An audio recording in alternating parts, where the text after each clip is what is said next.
So there's one thing that I think all Pokemon fans can pretty much universally agree on, and that is that we need more Legends games. Pokemon Legends Arceus was amazing, and simply put, we need more games like that showcase the other regions of the Pokemon world in a Legends-style format. I've already shown what this could be like for the Unova and Kalos regions in previous videos, and how cool it would be, and now I am here once again, along with my good friend Birdkeeper Toby, to give you guys a glimpse at what we believe a Pokemon Legends Kanto game could be like as well. Let's check it out.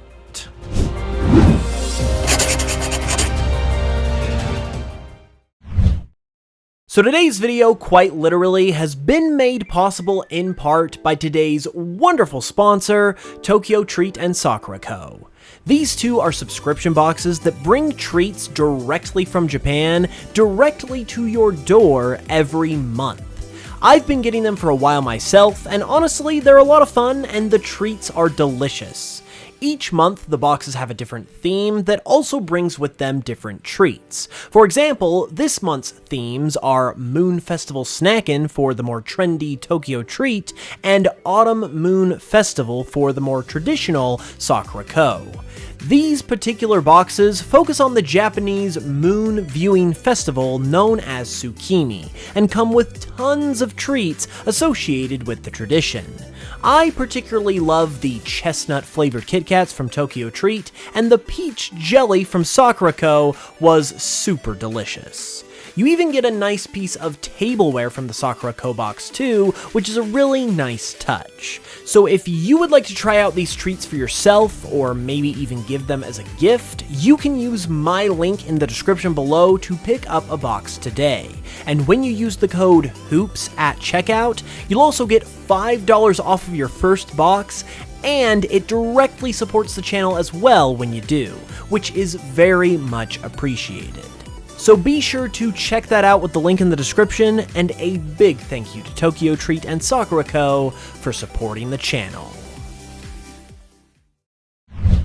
So the reason why I have decided to highlight Kanto as the next region in this Legends series I've got going on is because I believe the premise of a Legends Kanto game could be phenomenally cool, because I believe it could and should focus around the creation of Mewtwo.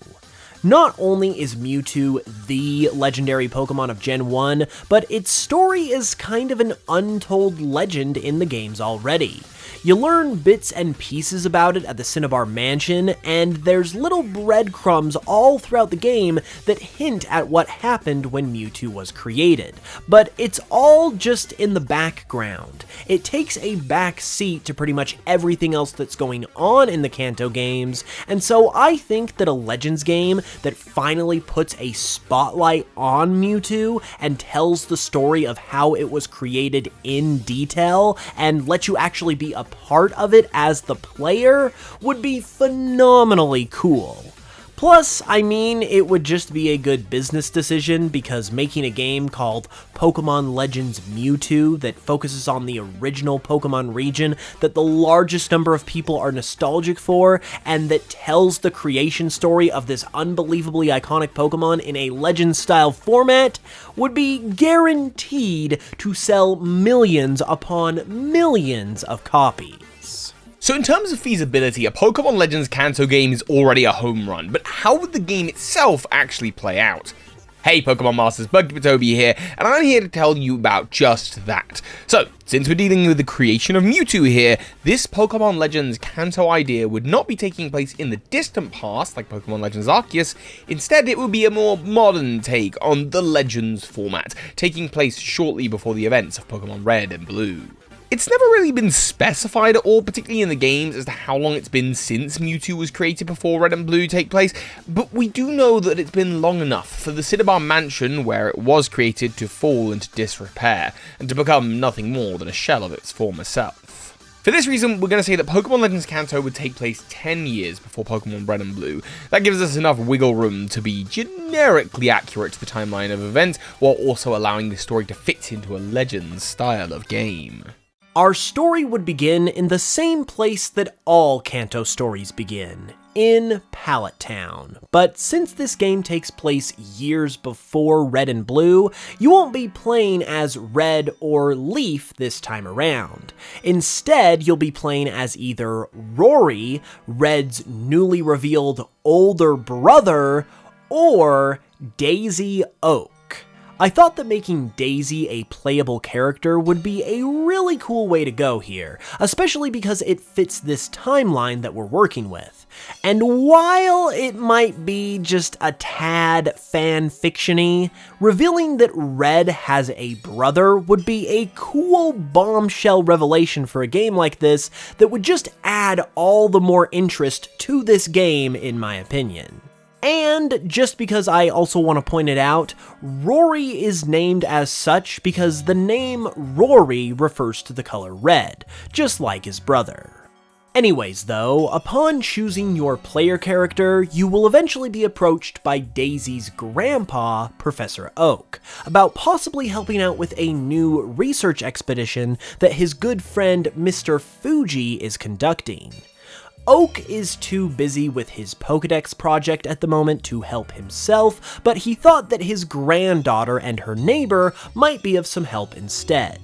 Upon being introduced to Mr. Fuji, who will act as this game's Pokemon professor, he will tell you that he's been conducting some research into the mythical Pokemon Mew, and that it is a Pokemon that is so rare that he needs some help finding it.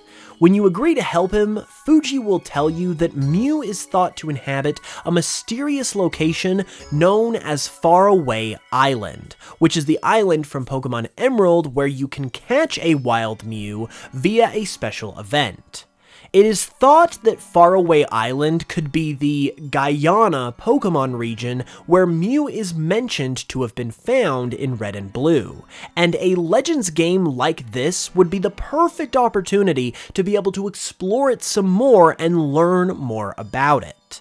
Plus, it offers the perfect setting for a Legends game to take place, since it would offer a new landscape that is built for exploration, while still being sufficiently tied to Kanto enough for it to be a justifiable setting.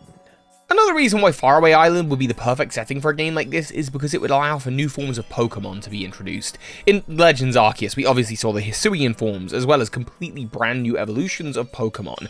But we've seen Kanto a lot, especially in the modern day, and it doesn't have any regional forms to speak of. And Pokemon doesn't like to just up and retcon themselves by introducing new Pokemon into a region like this that weren't there before. However, a setting like Faraway Island that we've never really seen for the most part would be a perfect opportunity to introduce new Pokemon like this while still keeping everything about the Kanto region consistent. And what are these new Pokemon, you might be asking? Well, they're what we would call faraway Pokemon, essentially regional variants that inhabit Faraway Island, like for instance a Faraway Absol and Dragonite. Faraway Absol is a pure psychic type counterpart to the regular Absol, who is able to flourish on Faraway Island due to its lack of people. Since Absol is famously known for being ridiculed by people due to it being mistakenly thought of as a harbinger of disaster, its abilities and emotions are affected as a result, which gives it the dark type. But on Faraway Island, where it's free of this ridicule, its powers are able to flourish, which gives it the psychic type instead. Meanwhile, Faraway Dragonite is a more aggressive variant of this Pokemon that is Dragon Fighting type. I imagine that Faraway Dragonite would be one of the first of these faraway Pokemon that you would see once you arrive on the island, as it would help to demonstrate the harsh difference between the Kanto region that we know and that you start the game at, and the rugged, untamed wilderness of Faraway Island. Due to this harsher environment of the island, the Dragonite here have had to toughen themselves up in order to be able to survive, and thus have adopted the fighting type to make themselves appear more intimidating. Despite the aggressive nature of these Dragonite, however, their softer, gentler instincts are still lingering inside them, and they make fast friends if you are able to capture one. In order to even step foot on Faraway Island to see these Pokemon though, you're going to need a Pokemon of your own, and upon agreeing to help Mr. Fuji, he will offer you the choice of 3 different Pokemon to assist you on your expeditions on the island. These 3 Pokemon would be Turtwig, Tepig, and Froakie, and are all Pokemon that Mr. Fuji has found on the island.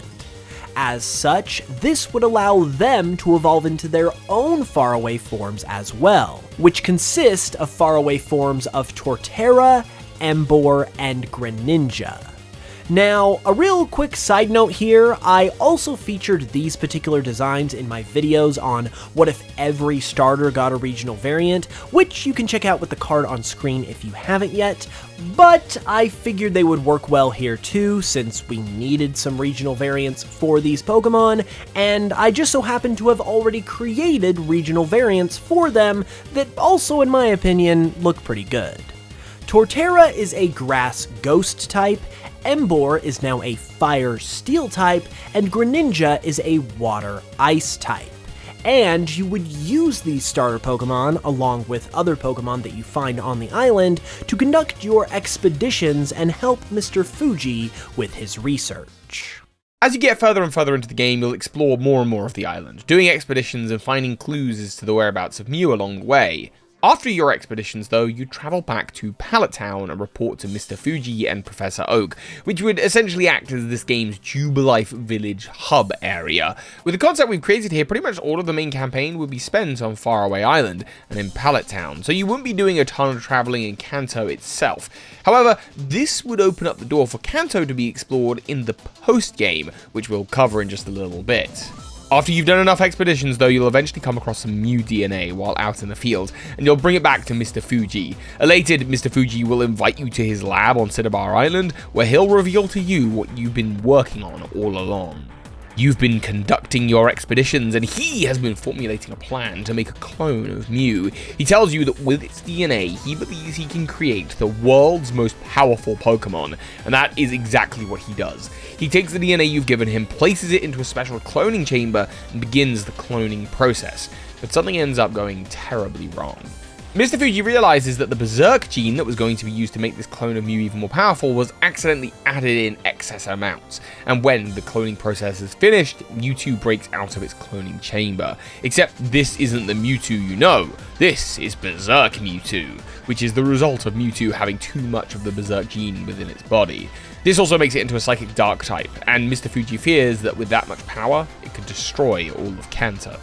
At this point, the only hope you have now is to face off against Mewtwo yourself in a battle. After defeating it, this subdues Mewtwo enough that it reverts to its standard form, but it blasts out of Cinnabar Mansion before you're able to do anything more, and the mansion itself is left in disarray. Mr. Fuji thanks you for your help and says that you might have just saved the Kanto region. However, he is left distraught at what he has done, and says that there is much more to do if Kanto is to remain safe. This would conclude the main story of the game, but things would pick up in the post-game, where Mr. Fuji would suggest that the only way to truly stop Mewtwo is to actually find Mew itself. The post-game would then consist of tracking down Mew on Faraway Island, and now having the ability to explore Kanto as you search for where Mewtwo might have flown off to. You would, of course, eventually find it at Cerulean Cave, and after capturing Mew, you would be able to battle Mewtwo one final time for the fate of the Kanto region, ultimately being able to capture it as well if you're able to defeat it in battle.